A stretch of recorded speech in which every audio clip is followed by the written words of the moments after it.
శ్రీ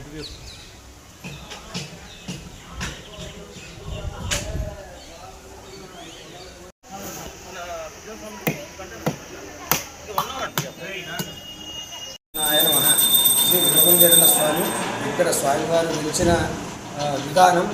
శ్రీ స్వామివారు ఈ అశ్వత్థ వృక్షం కింద కూర్చుని తపస్సు చేస్తూ అశ్వత్థ వృక్షంలో ఐక్యమైపోయినాడు. ఇక్కడ స్వామివారికి వచ్చేసి ప్రత్యేకంగా స్వామి చెట్టులో ఐక్యమైనాడు కాబట్టి చెట్టుకే పూజలు. స్వామివారు ముందు బృందావనం పూజ. వీరన్న స్వామి అంటే వీరభద్ర అంశంలో ఉంటాడు కాబట్టి వీరభద్ర మాదిరిగానే స్వామివారి చిత్రం.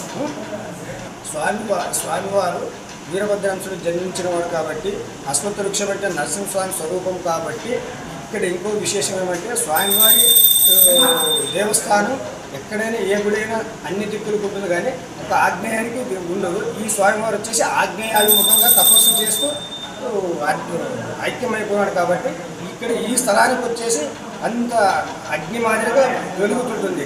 కానీ స్వామివారు శాంతి స్వభావులే. కోరిన వారికి కొంగు బంగారం, కొంచెం వారికి కొంగు బంగారంగా వెలుగు చాటుతూనే ఉన్నాడు. సంతానం కానీ బాధలు కానీ మన మానసిక సమస్యలు కానీ ఏదైనా వచ్చి ఇక్కడ స్వామివారు విశేషమైన రోజు ఆదివారం సోమవారం ఇక్కడ వచ్చి నిద్ర చేస్తే ఇవన్నీ మటుమాయం అయిపోతాయి. సోమవారం వచ్చేసి సోమవారం మనం గురువారం స్వామివారికి ప్రత్యేకమైన రోజాలు. విశేషమైన వారం అంటే సోమవారమే. స్వామివారికి విశేషమైన వారం అంటే సోమవారమే. స్వామివారికి సోమవారం గురువారం వచ్చి పేరు జే పూజన్న స్వామి, ఉప ప్రధాన అర్చకులు శ్రీ ఉరుకుంజన్న స్వామి దేవస్థానం ఉరుకున్నాం.